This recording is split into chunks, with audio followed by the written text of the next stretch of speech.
সবাইকে আজকের নির্ধারিত যে ক্লাসটি রয়েছে সেই নির্ধারিত ক্লাসে স্বাগত জানাচ্ছি।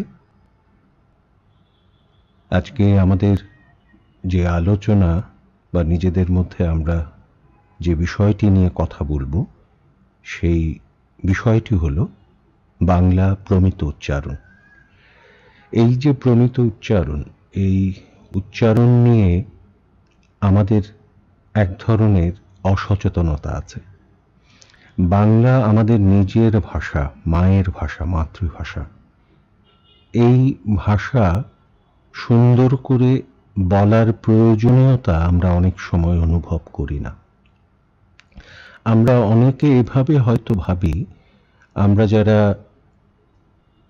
গান করব, আবৃত্তি করব, নাটক করব, সংবাদ পাঠ করব, এ ধরনের কাজগুলোর সাথে যারা যুক্ত থাকব, তারাই শুধুমাত্র এই বিষয়ে সচেতন থাকলেই চলবে। কিন্তু বাংলা ভাষাভাষী একজন মানুষ হিসেবে আমাদের প্রত্যেকেরই উচিত বাংলা ভাষাটা প্রমিতভাবে বলতে পারা, সুন্দর করে বলতে পারা। এটি শুধুমাত্র গান করলেই আমাকে বাংলা ভাষাটা প্রমিতভাবে বলতে পারতে হবে, জানতে হবে, শিখতে হবে, এর কোনো মানে নেই। আমরা যদি এভাবে ভাবি যে বাংলা ভাষা এর অধিকার আদায়ের জন্য এই আমাদেরই কিছু মানুষ তারা প্রাণ দিয়েছিল, রক্ত দিয়েছিল, একটা দীর্ঘ সংগ্রামের মাধ্যমে আমাদেরকে এই ভাষার অধিকার এনে দিয়েছিল, সেই জায়গা থেকে যেমন বাংলা ভাষাটা সুন্দর করে বলার একটা গুরুত্বের জায়গা আমরা অনুভব করতে পারি, আবার একই সাথে যদি এভাবেও আমরা ভাবি যে আমাদের এই বাংলা ভাষাটা যদি আমরা সুন্দর করে বলতে পারি, তাহলে কিন্তু নিজেকেও সুন্দর করে উপস্থাপন করা হয়। মানুষের সহজাত প্রবৃত্তি হচ্ছে নিজেকে সুন্দর করে উপস্থাপন করা অন্যের কাছে। এই সুন্দর করে উপস্থাপন করতে গিয়ে আমরা হয়তো পোশাকের দিকে অনেক বেশি নজর দেই, আমরা হয়তো অন্যান্য সাজসজ্জার বিষয়টিতে অনেক বেশি মনোযোগী হই, কিন্তু দেখা যায় সুন্দর করে কথা বলার জায়গাটিতে আমরা সেভাবে হয়তো গুরুত্ব দিতে ভুলে যাই। কিন্তু এখানেই কিন্তু সবচেয়ে বড় ভুলটি হয়। আমি হয়তো পোশাকের দিকে অনেক বেশি নজর দিলাম, আমি হয়তো অন্যান্য সাজসজ্জার বিষয়ে অনেক বেশি নজর দিলাম, কিন্তু আমার কথা বলাটা যদি সুন্দর না হয়, তাহলে কিন্তু নিজেকে পরিপূর্ণ সুন্দরভাবে উপস্থাপন করা সম্ভব হয়ে ওঠে না। নিজেকে সত্যিকার অর্থে সুন্দরভাবে যদি উপস্থাপন করতে হয়, তাহলে সুন্দর করে কথা বলার গুরুত্ব অনেক বেশি। সেটা আমরা শুধুমাত্র কোনো মানুষের সামনে কথা বলবো বা আনুষ্ঠানিক জায়গায় নিজেকে উপস্থাপন করব, শুধু সেই জায়গায়ও নয়। আমরা যদি এভাবে ভাবি, বন্ধুদের মাঝে আড্ডার মধ্যে, পরিবারে কথা বলার ক্ষেত্রে এবং যে কোনো একটি সম্মিলিত জায়গায় আমরা যেখানে আছি, সেই জায়গাগুলোতে যদি আমরা সুন্দর করে কথা বলায় দক্ষতা দেখাতে পারি বা অর্জন করে মানুষের সামনে নিজেকে উপস্থাপন করতে পারি, তাহলে নিজেকে অন্যের কাছে বা অন্যদের কাছে একটা আলাদা জায়গা করে নেয়ার বিষয়টি অনেক সহজ হয়ে ওঠে। এই বিষয়টিও আমাদেরকে খেয়াল রাখতে হবে। আর আপনারা যারা আছেন আজকে এই কর্মশালায় যুক্ত হয়েছেন, তাদের সকলকে স্বাগত জানাই। মার্জ ফরওয়ার্ডের পক্ষ থেকে আপনাদের অনেক অনেক শুভেচ্ছা, ভালোবাসা। আমি যেই কথাটি দিয়ে শুরু করেছিলাম, প্রমিত বাংলা উচ্চারণের বিষয়টির একটা সবচেয়ে বড় সমস্যার কারণ হচ্ছে আমরা সচেতন নই। আপনারা যারা অংশগ্রহণ করেছেন, তারা অন্তত সেই সচেতনতার জায়গাটুকু ধারণ করেছেন বলেই আজকে এই কাজটির সাথে নিজেদেরকে যুক্ত করেছেন। এটি একটি বড় অর্জন। আপনারা একটা ধাপ অন্তত এগিয়েছেন। আমরা যদি এভাবে দেখি, আমরা প্রমিত উচ্চারণে কথা বলতে আগ্রহী, তাহলে সেই জায়গায় আমাদের সমস্যার জায়গার কথাগুলো যদি আমরা বলি, তাহলে দেখব কিছু কিছু সমস্যা আমাদেরকে আলাদাভাবে চিহ্নিত করতেই হবে। কারণ যে কোনো একটা বিষয়ে যদি সমাধানে পৌঁছতে হয়, তাহলে সর্বপ্রথম সমস্যাগুলো চিহ্নিত করা অত্যন্ত জরুরি। তাই আমরা যদি প্রমিত উচ্চারণে কথা বলার ক্ষেত্রে সমস্যাগুলোর দিকে তাকাই, তাহলে দেখব একটা সবচেয়ে বড় সমস্যা হচ্ছে আমাদের ত্রুটিপূর্ণ উচ্চারণ। এবং একই সাথে এই ত্রুটিপূর্ণ উচ্চারণের কারণ খুঁজতে যদি যাই, তাহলে দেখব এক ধরনের অজ্ঞতা এবং এক ধরনের অসচেতনতা। একটা হচ্ছে সচেতন নই আমরা, আরেকটা বিষয় হচ্ছে বিষয়টি সম্পর্কে আমাদের জানাই নেই, একটা অজ্ঞতা আছে। এই অজ্ঞতাটা দূর করে সচেতন হয়ে যদি আমরা দাঁড়াতে পারি, তাহলে আমরা এক ধাপ এগিয়ে যেতে পারি। আর আরো কিছু ত্রুটির কথা যদি আমরা বলি, তাহলে দেখব যে উচ্চারণ ত্রুটি শুধুমাত্র ভুল উচ্চারণই উচ্চারণ ত্রুটি তা কিন্তু নয়। অস্পষ্টতাও এক ধরনের উচ্চারণ ত্রুটি হিসেবে বিবেচিত হয়। আমি যখন কথা বলি, হয়তো ভুল উচ্চারণে কথা বলছি না, কিন্তু দেখা গেল আমরা অনেক সময় অস্পষ্টভাবে অস্পষ্ট উচ্চারণে কথা বলছি, যেটি অনেক সময় ভুল এবং অসুন্দর হিসেবে অন্যের কানে ধরা পড়ে।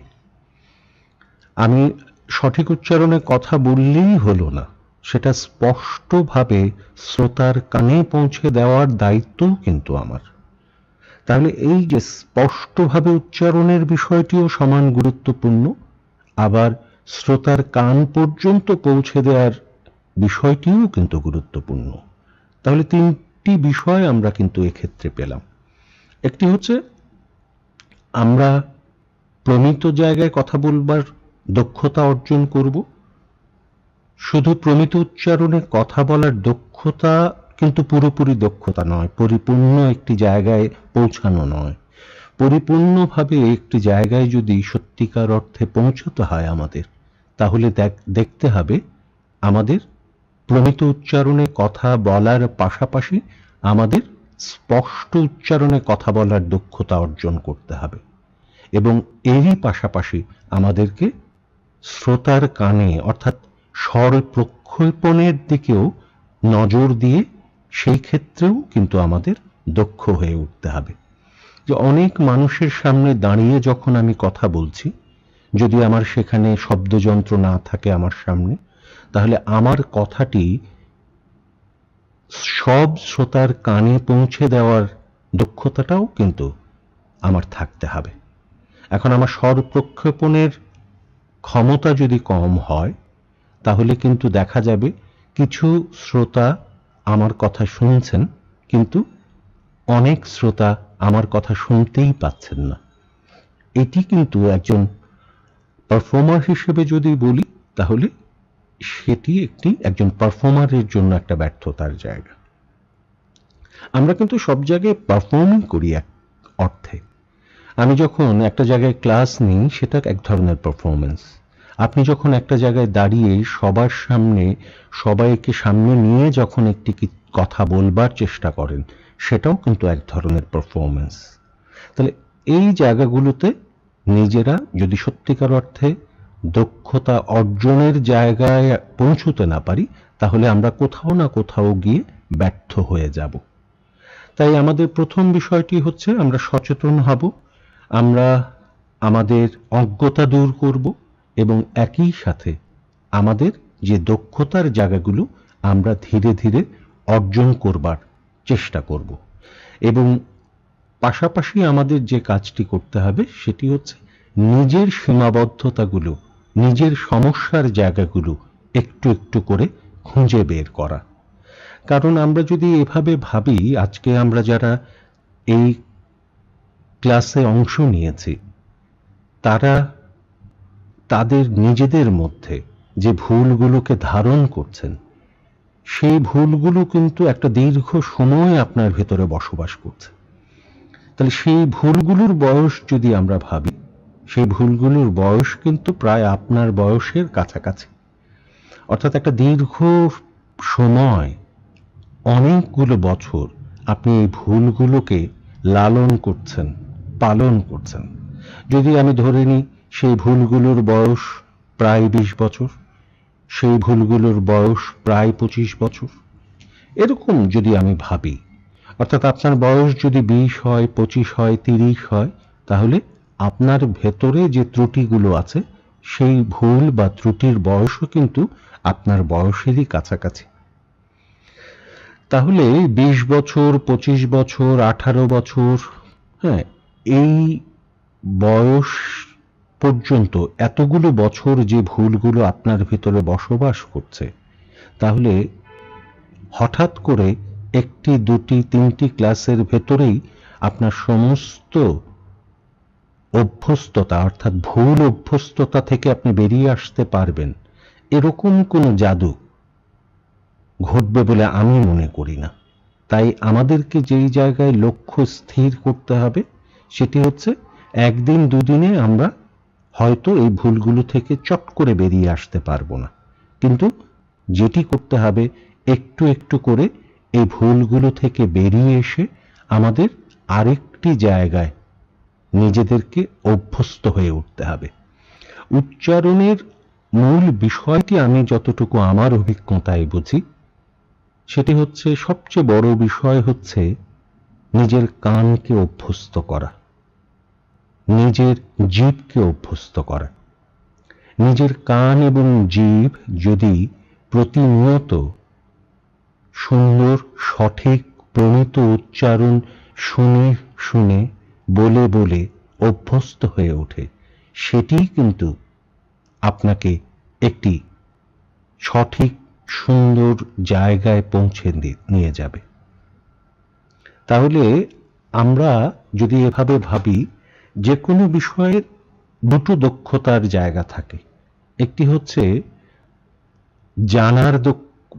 জানার অর্থাৎ জ্ঞানের ভান্ডার পূর্ণ করা, সেই জায়গায় পরিপূর্ণ হয়ে ওঠা। আরেকটি হচ্ছে প্রায়োগিক দক্ষতা অর্জন করা। অর্থাৎ আমরা যে কোনো একটি বিষয়ে দুভাবে দক্ষতা অর্জন করি। একটি বিষয়ে আমরা হয়তো অনেক বেশি পারদর্শী, তার মানে এই নয় যে সবাই কাজটি করতে পারেন। অনেকে হয়তো সেই বিষয়টি নিয়ে চমৎকার বলতে পারেন, বোঝাতে পারেন। আবার দেখা যায় অনেকে সেই বিষয়টি হয়তো সম্পূর্ণ সুন্দর করে বোঝাতে পারেন না, বা বিষয়টি নিয়ে অতটা জানার জায়গাটিও তার নাই, কিন্তু তিনি কাজটি চমৎকারভাবে উপস্থাপন করতে পারেন। দুই জায়গা কিন্তু। আবার অনেকেই আছেন যে দুটো দক্ষতাই সমানভাবে তারা অর্জন করতে পারেন। আমাদের লক্ষ্যের জায়গা ঠিক করতে হবে, আমরা যাতে দুটো জায়গাতেই দক্ষ হয়ে উঠতে পারি। অর্থাৎ বাংলা প্রমিত উচ্চারণ এ সম্পর্কে আমরা জানার ক্ষেত্রে পরিপূর্ণভাবে জানবার চেষ্টা করব, যেরকম একইভাবে বলবার ক্ষেত্রেও সমানভাবে নিজেদেরকে দক্ষ করে তুলব। তাহলে জানার দক্ষতার জায়গাটি কি, জেনে আমার কাছ থেকে শুনে আমি যে রেফারেন্সগুলো দেব সেগুলো পড়ে নিজেরা একটু একটু করে সেই বিষয়টি সম্পর্কে পরিপূর্ণভাবে নিজেদেরকে দক্ষ করে তুলবেন। আরেকটি বিষয়, প্রায়োগিক ক্ষেত্রে দক্ষতাটা কিভাবে আপনি অর্জন করবেন। প্রায়োগিক ক্ষেত্রে দক্ষতা অর্জন করতে হলে আপনাকে যেটি করতে হবে, প্রতিনিয়ত প্রমিত উচ্চারণে কথা বলে বলে এবং সুন্দর উচ্চারণের কথা শুনতে থাকার মধ্য দিয়ে নিজেকে একটু একটু করে তৈরি করে নেওয়া। তাহলেই কিন্তু আমরা সত্যিকার একটি জায়গায় গিয়ে নিজেদেরকে দাঁড় করাতে পারবো। আর এই দাঁড় করানোর ক্ষেত্রে শুধু আমার দিক থেকে আমি চেষ্টা করে যাব বা মার্চ ফরওয়ার্ড চেষ্টা করে যাবে, তাহলে কিন্তু হবে না। যারা আপনারা আছেন তাদের নিজেদের ইচ্ছা, ভালোবাসা লাগবে। এই যে ইচ্ছা এবং ভালোবাসার কথা বললাম, সেটি এই কারণেই বললাম, যে কোনো একটি কাজে তখনই ক্লান্তি তৈরি হয় না যখন আমরা সেই কাজটিতে ভালোবাসা খুঁজে পাই, সেই কাজটিতে দায়বদ্ধতা খুঁজে পাই। একটা কাজে তখনই অনেক দূর, অনেক পথ, অনেক সময় ব্যয় করা যায়, অনেক দূর যাওয়া যায় যখন আমরা ভালোবেসে কোনো কাজ করতে পারি, ভালো লাগা থেকে কোনো কাজ করতে পারি এবং একটা কমিটমেন্ট নিয়ে কাজটি করতে পারি।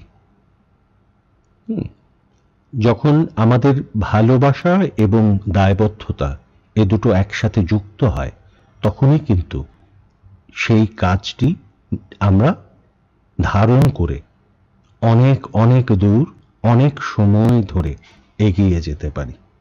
তা আমাদেরকে সেই চেষ্টাটাই করতে হবে। আমরা এই কাজটি ভালোবেসে করব, এই কাজটি একটা দায়বদ্ধতার জায়গা থেকে আমরা করব, যে বাংলা আমাদের নিজেদের ভাষা, বাংলা আমাদের মায়ের ভাষা। এ ভাষার একটি ঐতিহাসিক গুরুত্ব যেরকম রয়েছে, সেরকম এ ভাষা সুন্দর করে বলবার একটি দায়ও আমার মাঝে আছে। কারণ আমি নিজে একজন বাঙালি, আমি নিজে একজন বাংলা ভাষাভাষী মানুষ, নিজে বাংলাদেশের নাগরিক হিসেবে বাংলা ভাষাটা সুন্দর করে বলতে না পারাটা এক ধরনের অন্যায়। আরেকটি বিষয় খেয়াল রাখতে হবে, দু ধরনের মানসিকতা থেকে সরে আসতে হবে। আমরা প্রত্যেকেই এক একটা অঞ্চলের মানুষ হিসেবে নিজেদেরকে পরিচয় দিই। আমরা কেউ ঢাকা অঞ্চলের মানুষ, আমরা কেউ চট্টগ্রাম অঞ্চলের মানুষ, আমরা কেউ সিলেট অঞ্চলের মানুষ, আমরা কেউ বরিশাল অঞ্চলের মানুষ। এরকম প্রত্যেকেই বিভিন্ন অঞ্চলের মানুষ আমরা একসাথে হয়ে, এক জায়গায় হয়ে বিভিন্ন কাজ করে থাকি। সেই জায়গায় আমাদের মধ্যে এক ধরনের অনেকেরই মানসিকতা কাজ করে যে আমার আঞ্চলিক ভাষাটাকে আমাকে এগিয়ে রাখতে হবে। এটাতে কোনো দ্বিমত নেই।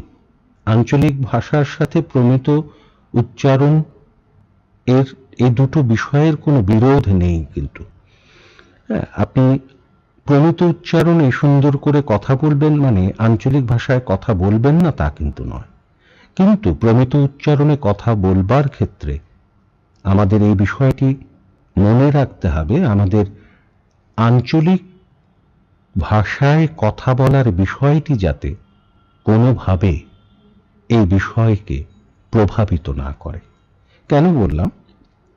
এভাবে যদি আমরা ভাবি, অনেক সময় দেখা যায় যে আমরা অনেকের মাঝে দাঁড়িয়ে কথা বলছি, কথা বলবার ক্ষেত্রে আমরা হয়তো প্রমিত ভাবে নিজেকে উপস্থাপন করবার চেষ্টা করছি, প্রমিত বাংলাটা বলে যাচ্ছি। সেই জায়গায় অনেকক্ষণ আমরা কথা বলার পর হয়তো দেখা গেল পাশ থেকে একজন মানুষ হঠাৎ বলে উঠলেন, ভাইয়া বা দাদা, ভাইয়া বা আপু, আচ্ছা আপনার বাড়ি কি অমুক অঞ্চলে, চট্টগ্রাম অঞ্চলে? আপনার বাড়ি কি সিলেট অঞ্চলে? আপনার বাড়ি কি বরিশাল অঞ্চলে? অর্থাৎ তখন বুঝে নিতে হবে যে আমি যত প্রমিত জায়গায় কথা বলি না কেন, আমার কোথাও একটা ত্রুটি আছে। কেন বললাম ত্রুটি আছে? এই কারণেই বললাম, দেখা গেল আমি প্রমিত জায়গায় কথা বলছি, যদি আমার বাড়ি চট্টগ্রাম হয়, পাশ থেকে যখন একজন মানুষ বলে উঠেন, ভাইয়া আপনার বাড়ি কি চট্টগ্রামে? তার মানে কি? তার মানে আমি কথা বলার ভেতরে কোথাও না কোথাও চট্টগ্রামের আঞ্চলিক ভাষার একটি প্রভাব রেখে কথাটি বলছি, যে কারণে আমার পাশে দাঁড়ানো মানুষটি বুঝে গেছেন যে আমার বাড়ি চট্টগ্রাম অঞ্চলে বা আমার বাড়ি সিলেট অঞ্চলে। তাহলে এই জায়গায় আমরা যখন আঞ্চলিক ভাষায় কথা বলবো তখন আঞ্চলিক ভাষাতেই কথা বলবো, সেটা সঠিকভাবেই বলবো। কিন্তু আবার যখন অনেক মানুষের সামনে দাঁড়িয়ে কথা বলবো তখন কিন্তু আমরা প্রমিত জায়গায় নিজে কথা বলবার চেষ্টা করব। অনেক মানুষ শুধু নয়, আমি বলছি আনুষ্ঠানিক জায়গায় যখন নিজেরা কথা বলবো। কারণ একটি আনুষ্ঠানিক জায়গায় দেখা যায় সেখানে অনেক অঞ্চলের মানুষ কিন্তু থাকেন। তাহলে অনেক অঞ্চলের মানুষ যখন থাকেন, তখন দেখা যাবে আমি যদি আমার ওই নির্দিষ্ট অঞ্চলের ভাষায় কথা বলি, তাহলে অন্য অঞ্চলের মানুষরা আমার কথা পুরোপুরি বুঝতে নাও পারে, ঠিক না? যদি চট্টগ্রামের অঞ্চলের ভাষায় খুব দ্রুত কেউ কথা বলে, দেখা যাবে চট্টগ্রামের ভাষাটি সঠিকভাবে যারা জানেন না, পুরোপুরি বোঝেন না, তারা কিন্তু চট করে বুঝতে পারবেন না অনেকগুলো বিষয়। একইভাবে সিলেট অঞ্চলের আঞ্চলিক ভাষায় কেউ যদি দ্রুত কথা বলে যান, তাহলে অন্য অঞ্চলের মানুষরাও দেখা যাবে পুরোপুরি বুঝে উঠতে পারবেন না সবকিছু। তাই আনুষ্ঠানিক জায়গায় নিজেকে উপস্থাপন করার ক্ষেত্রে অবশ্যই আমরা নিজেরা প্রমিত উচ্চারণে সুন্দরভাবে নিজেকে উপস্থাপনের চেষ্টা করব। এর গুরুত্ব কিন্তু অপরিসীম। আপনি দেখবেন আপনার চাকুরির জায়গায়, আপনার পরিবারের জায়গায় আপনি যখন সুন্দর করে সবসময় কথা বলায় নিজেকে দাঁড় করাবেন, তখন কিন্তু পরিবারে আপনার একটা আলাদা গুরুত্ব তৈরি হয়। দেখা যাবে চাকুরির ক্ষেত্রে, কর্মক্ষেত্রেও আপনার একটা আলাদা গুরুত্ব তৈরি হয়। এমনকি আমাদের বিভিন্ন ভাইবা বোর্ডে চাকুরির ক্ষেত্রে বলি, আমাদের যেই শিক্ষা প্রতিষ্ঠানের যে পরীক্ষাগুলো আছে, সেখানে যখন আমরা ভাইবা দিতে যাই, তখন যদি সুন্দরভাবে নিজেরা প্রমিত জায়গায় কথা বলতে পারি, সেখানে কিন্তু যারা ভাইবা বোর্ডে থাকেন তাদের কাছে নিজেকে আলাদাভাবে তুলে ধরা সম্ভব হয়। হ্যাঁ, এখানে একটা আলাদা গুরুত্ব রয়েছে।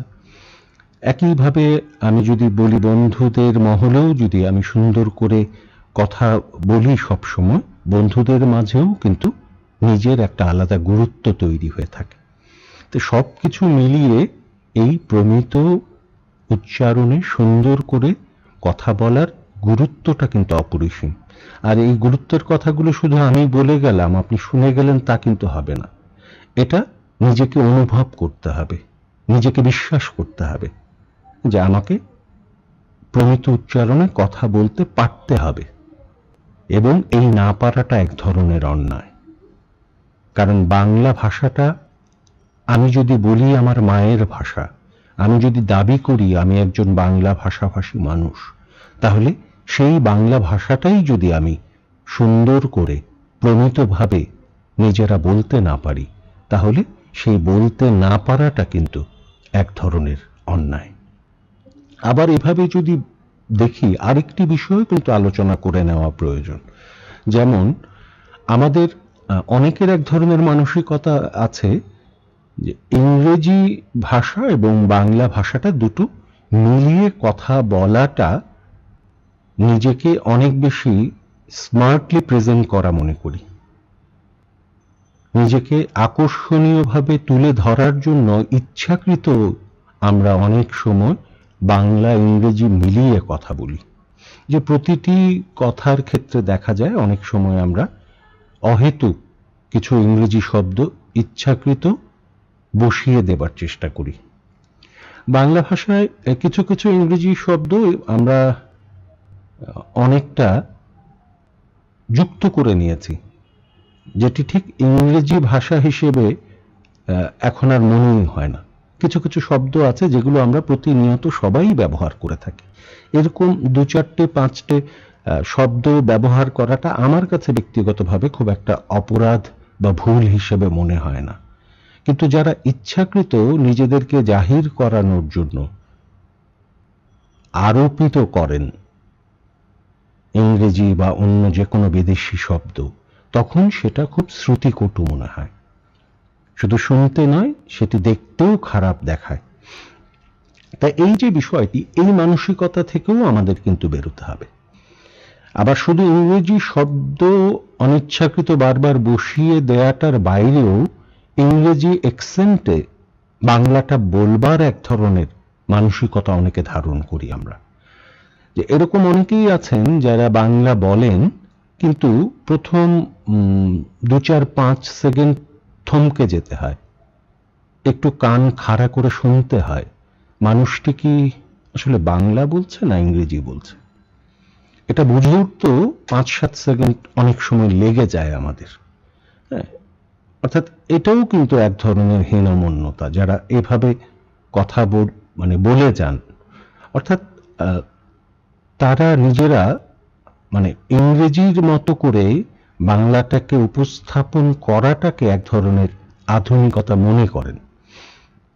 এখন যে মানুষটি হয়তো বাংলাদেশে জন্মই গ্রহণ করেননি, যে মানুষটি হয়তো দেশের বাইরে জন্মেছেন, যে মানুষটি একটা দীর্ঘ সময় দেশের বাইরেই ছিলেন, বাংলা ভাষাভাষী মানুষের পরিবেশের মধ্যে বেড়ে ওঠেননি, সেই মানুষটি যদি বাংলাটা ইংরেজি অ্যাকসেন্টে বলেন, সেটি কোনো অপরাধ নয়, সেটি কোনো ভুল নয়, সেটি কোনো অন্যায় নয়।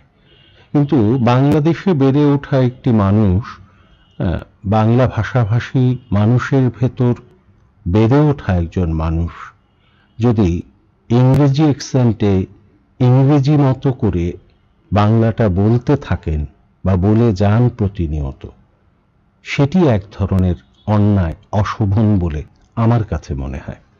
তা বাংলাটা, আমি যেটা বলতে চেয়েছি, আমার ভাষা বাংলা ভাষাটা বাংলার মতো করেই বলতে পারা উচিত। প্রত্যেকটা ভাষার কিন্তু একটা নিজস্বতা আছে, একটা চরিত্র আছে, একটা রং আছে। সেই চরিত্রটাকে ধরে রেখে, সেই রংটাকে ধরে রেখে, সেই নিজস্বতাটাকে ধরে রেখে আমাদের প্রত্যেককেই আমাদের এই ভাষাটা উপস্থাপন করতে হবে। আমরা যারা আজকে এখানে যুক্ত হয়েছি তাদের সকলের প্রতি আমি আবারও শুভেচ্ছা জানাই, সকলের প্রতি আবারও অনেক অনেক ধন্যবাদ জানাই। আপনারা যুক্ত হয়েছেন, ভাষার প্রতি আপনাদের ভালোবাসা, সুন্দর করে কথা বলবার প্রতি আপনাদের আকর্ষণ এবং প্রমিত উচ্চারণে নিজেদেরকে দক্ষ করে তুলবার যে আগ্রহ, সেটিকে আমি স্বাগত জানাই। মার্চ ফরওয়ার্ড এই চমৎকার কাজটি গত অধিবেশন থেকে শুরু করে যাচ্ছে। একটি অধিবেশন ইতিমধ্যে হয়ে গেছে, প্রায় 8 থেকে 10টি ক্লাস সম্পন্ন হয়েছে গত অধিবেশনে। সেখানে বেশ কিছু প্রশিক্ষণার্থী যুক্ত হয়েছিলেন। আমি আশা করি তারা অনেক কিছুই নিজেরা জানতে পেরেছেন এবং নিজেরা চর্চার ভেতর দিয়ে তারা যেই জায়গায় অবস্থান করছিলেন সেই জায়গা থেকে বেরিয়ে এসে অনেকটা নিজেদেরকে প্রমিত উচ্চারণে দক্ষ করে তুলতে পেরেছেন। কিন্তু আমি আবারও বলবো, একটা দীর্ঘ সময় বা বছর আমরা যে ভুলের মধ্যে বসবাস করি, চট করে 1টি 2টি 5টি ক্লাস করেই আমরা প্রমিত জায়গায় কথা বলবার ক্ষেত্রে দক্ষতা অর্জন করে ফেলব, এই মানসিকতা থেকে বেরিয়ে এসে মনে রাখতে হবে আমরা এই ক্লাসগুলোর ভেতর দিয়ে একটু একটু করে আমরা নিজেরা এগিয়ে নেওয়ার চেষ্টা করব নিজেদেরকে। নিজেদের ভেতরের যে ভুলগুলো আছে সেগুলো থেকে আমরা একটু একটু করে বেরিয়ে আসবার চেষ্টা করব। এবং এই অধিবেশন শেষ হয়ে গেলেও আমরা যে আগ্রহটাকে ধরে রেখে এই কাজটির সাথে যুক্ত হয়েছি, আমরা প্রতিনিয়ত চর্চার ভেতরে থেকে আমরা নিজেদেরকে আরেকটি নতুন জায়গায় নিয়ে গিয়ে দাঁড় করানোর চেষ্টা করে যাব। এটি কিন্তু একটি নিরন্তর যাত্রা। এটা এমন নয়, এই কাজটি এমন কাজ নয় সেটি হচ্ছে যে 10টি বা 8টি বা 6টি ক্লাস শেষ হলো, আমার কাজ শেষ হয়ে গেল, তা কিন্তু না। যে কোনো একটি প্রায়োগিক শিল্প যদি বলি, সেটি কিন্তু এরকম নয় যে আমি একবার শিখলাম বা জানলাম বা বুঝলাম বা দক্ষ হলাম, সেটি আজীবনের জন্য হয়ে গেল, তা কিন্তু নয়। এটা প্রতিনিয়ত চর্চার ভেতরে নিজেকে রাখতে পারা। এরকম ভাবে যদি আমি বলি, আমি প্রমিত উচ্চারণে দক্ষতা নিয়ে সুন্দর করে কথা বলতে চাই, কিন্তু আমি দিনে রাতে 24 ঘন্টায় আমি হয়তো 15 থেকে 16 ঘন্টায় কি করি, আঞ্চলিক ভাষায় কথা বলি, প্রমিত উচ্চারণে আমি কখনোই কথা বলি না। দেখা গেল আমি বাড়িতে যতক্ষণ থাকি, আমার বাড়ির আমার পরিবারের সদস্যদের সাথে আমি হয়তো যতটা সময় কাটাচ্ছি সেই সময়টা আমি আঞ্চলিক ভাষাতেই, আঞ্চলিক উচ্চারণেই কথা বলে যাচ্ছি। আবার বাড়ি থেকে যখন বেরোলাম, আমি আমার কর্মক্ষেত্রে যখন প্রবেশ করলাম, কর্মক্ষেত্রে যতক্ষণ আমি থাকছি ততক্ষণও আমি আঞ্চলিক ভাষাতেই কথা বলে যাচ্ছি। আবার আমি যদি ছাত্র বা ছাত্রী হই, তাহলে আমি যখন শিক্ষা প্রতিষ্ঠানে যাচ্ছি, দেখা গেল সেই শিক্ষা প্রতিষ্ঠানে কাটানো সময়টুকু আমি আঞ্চলিক ভাষাতেই অন্যদের সাথে কথা বলে যাচ্ছি। আবার দেখা গেল বিকেলে বা সন্ধ্যায় আমি যাদের সাথে সময় কাটাচ্ছি সেখানেও আমি আঞ্চলিক ভাষাতেই কথা বলে যাচ্ছি। অর্থাৎ বোঝাতে চাইলাম, সারা দিনের ঘুমের বাইরে যে সময়টুকু, সেই 15-16 ঘন্টা, 12-14 ঘন্টা আমি কি করছি? আমি আঞ্চলিক ভাষাতেই কথা বলছি। আবার আমি প্রতিদিন দিনের পর দিন শুধু আঞ্চলিক ভাষাতেই কথা বলে যাচ্ছি। হঠাৎ করে আমার মনে হলো আমি প্রমিত জায়গায় সবার সামনে দাঁড়িয়ে কথা বলব, তাহলে চট করে কিন্তু এই দক্ষতাটা আমার আসবে না। তাহলে আমার যে দীর্ঘদিনের অভ্যস্ততা, সেই জায়গা থেকে আমাকে একটু একটু করে নিজেকে বের করে আনতে হবে। অর্থাৎ আমার প্রতিদিনের একটা সময়, একটা জায়গা খুঁজে বের করতে হবে বা বের করে নিতে হবে, যেখানে আমি কিছুটা সময় প্রতিদিন বা সপ্তাহে কিছুদিন আমি প্রমিত উচ্চারণে কথা বলতে পারবো বা কথা বলবো। তাহলে এই চর্চাটুকু যদি থাকে, তাহলে আমরা কি দেখা যাবে সুন্দর করে বাংলা প্রমিত উচ্চারণে নিজেরা দক্ষ হয়ে উঠতে পারবো। আমি মনে করি না এখানে যারা সবাই যুক্ত হয়েছেন সবাই কেউই বাংলা ভাষাটা সেভাবে সুন্দর করে বলেন না, এটি কখনোই নয়। আবার এভাবেও যদি বলি যে বাংলা ভাষা তো আমাদের প্রত্যেকেরই মাতৃভাষা, মায়ের ভাষা, এটি নতুন করে শিখবার কি আছে? নতুন করে শিখবার কারণ হচ্ছে এই যে বাংলা প্রমিত উচ্চারণ বা সুন্দর করে বলা, যে বিষয়টি আমরা শিরোনাম হিসেবে বলছি, বা শুদ্ধ উচ্চারণ বলে যে কথাটি আমরা বলছি, শুদ্ধ অশুদ্ধের বিষয় তো আসলে নেই কোনো, কারণ আঞ্চলিক ভাষা তো আর অশুদ্ধ নয়, সেটিও শুদ্ধ। তার জায়গায় আঞ্চলিক ভাষার জায়গায় আঞ্চলিক ভাষায় শুদ্ধ জায়গায় অবস্থান করে, প্রমিত উচ্চারণের জায়গায় প্রমিত উচ্চারণ শুদ্ধ জায়গায় অবস্থান করে। অর্থাৎ কেউই অশুদ্ধ কোনো জায়গায় অবস্থান করছে না। আমি শুধু এটুকুই বলতে চাইছি, আমরা যারা এখানে আছি, কারণ নতুন করে বাংলা ভাষা শেখার জন্য আমরা কিন্তু এখানে কেউ যুক্ত হইনি।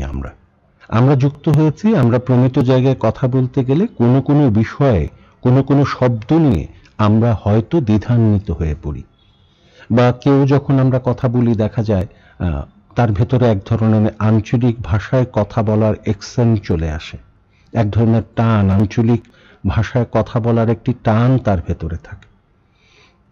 তাহলে আবার কিছু কিছু জায়গায় দেখা যাচ্ছে বাংলা কিছু বর্ণ আছে, যে বর্ণগুলো আমরা সঠিক উচ্চারণে করতে পারি না বা আমরা জানি না। অর্থাৎ অনেক সময় ভুলগুলো হয় যে বাংলা বর্ণমালা সঠিকভাবে বলতে না পারার কারণে। আবার কিছু কিছু শব্দ আছে আমরা হয়তো আগে ভাবিনি যে এটির উচ্চারণ, সত্যিকার উচ্চারণটি এমন। আমি যদি ছোট্ট করে বলি, যেমন দেখা যায় কি আমরা আহ্বানটি কি বলি, অনেক সময় আহ্বান বলি, বা মৃত্যু বলতে গিয়ে আমরা মৃত্যু বলি, ধিকারের উচ্চারণটা আমাদের ঠিক মতো হয় না। আমি যদি বলি আবৃত্তি উচ্চারণ করতে গিয়ে আমরা অনেকে আবৃত্তি বলি, তাই না? আবার যদি দেখা যায় এরকম গহ্বর, আমরা গহ্বর বলি। তারপর যেমন আরো যদি আমরা এরকম বলি, আমরা বলি অনেক সময় গ্রীষ্মকাল, কিন্তু উচ্চারণটি হচ্ছে গ্রীষ্মকাল। এরকম ছোট ছোট কিছু বিষয় তো থেকেই যায়। যে বিষয়গুলো আমরা হয়তো ঠিক আগে ওভাবে জানিনি। তার একটি বড় কারণ হচ্ছে আমাদের পরিবার, তার একটি বড় কারণ হচ্ছে আমাদের পারিপার্শ্বিকতা, তার একটি বড় কারণ হচ্ছে আমাদের প্রচলিত শিক্ষা ব্যবস্থা।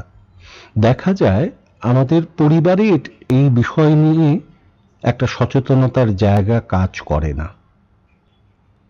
তাই আমরা এই বিষয়টিকে অত্যন্ত গুরুত্বহীন ভেবেই নিজেরা বড় হয়ে উঠি, নিজেরা বেড়ে উঠি। আবার অনেক জায়গায় যেটি মূল কারণ হয়ে দাঁড়ায়, একটা সময় কিন্তু পরিবারের বাইরে আমরা একটা বড় সময় ব্যয় করি আমাদের শিক্ষা প্রতিষ্ঠানগুলোতে। দেখা যায় সেই শিক্ষা প্রতিষ্ঠানেও এই প্রমিত বাংলা উচ্চারণে কথা বলাটা খুব গুরুত্বপূর্ণ হিসেবে বিবেচিত হয় না। বিবেচিত হয় না বলে দেখা যায় আমরা সেভাবে আগ্রহী হয়ে উঠি না প্রমিত উচ্চারণে কথা বলবার ক্ষেত্রে। কারণ কি, কেন আগ্রহী হয়ে উঠি না? কারণ আমি প্রমিত বাংলায় কথা বলতে যদি নাও পারি, আমার পরীক্ষায় প্রথম, দ্বিতীয়, তৃতীয় বা খুব ভালো অবস্থানে অবস্থান করাটা কেউ তো ঠেকাতে পারে না।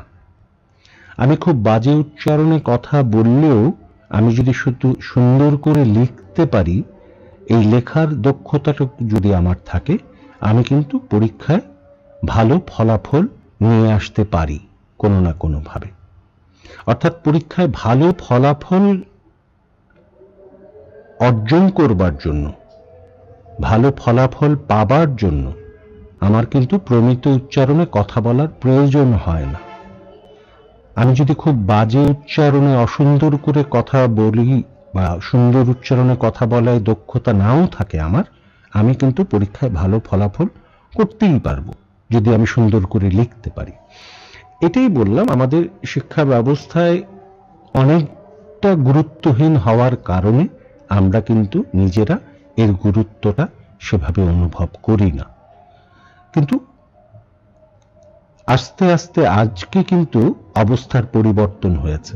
এত কিছুর পরেও দেখা যাচ্ছে সমাজের একটা বড় গোষ্ঠী, অনেক মানুষ আজকাল প্রমিত উচ্চারণে বাংলাটা সুন্দর করে বলার জন্য আগ্রহী হয়ে উঠছেন, এবং এর গুরুত্ব শুধু সামাজিকভাবে নয়, পারিবারিকভাবেও কিন্তু অনুভূত হচ্ছে।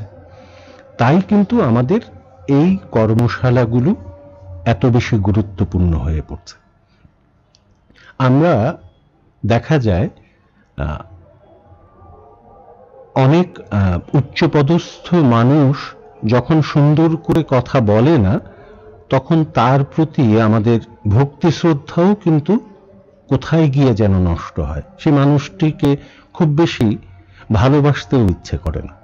মানুষটা তো সুন্দর করেই কথা বলতে পারে না, কিন্তু পাশাপাশি যখন একই পদে আরেকজন মানুষ সুন্দর করে কথা বলে, সেই মানুষটির প্রতি কিন্তু আমরা আকৃষ্ট হই। তাহলে এই জায়গায় আমাদেরকে, আমি বারবার যে কথাটি বলবার চেষ্টা করছি, আমাদেরকে প্রয়োজনীয়তা অনুভব করতে হবে, আমাদেরকে গুরুত্ব অনুভব করতে হবে।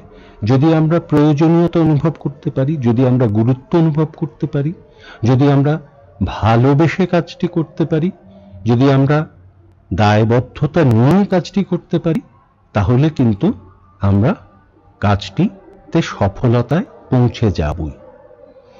আর আরেকটি বিষয়, আমাদের যে রেডিও চ্যানেলগুলো আছে, সেই রেডিও চ্যানেলগুলো যখন শুরুর দিকে আমাদের দেশে কাজ শুরু করে, তারাও একটা ভুল জায়গায় শুরু করার দিকে চলে যাচ্ছিল। এই যে রেডিও জকি যারা একদম শুরুতে কাজ করছিল, আরজে হিসেবে কাজ করছিলেন, তারাও কিন্তু দেখা গেছিল একেবারে বিদেশি আদলে, বিদেশি ভাষার অনুকরণে বাংলাটা বলবার চেষ্টা করেছিলেন তখন, এবং সমাজের একটা বড় অংশ, বিশেষ করে তরুণ অংশ, তার দ্বারা প্রভাবিত হয়েছিল।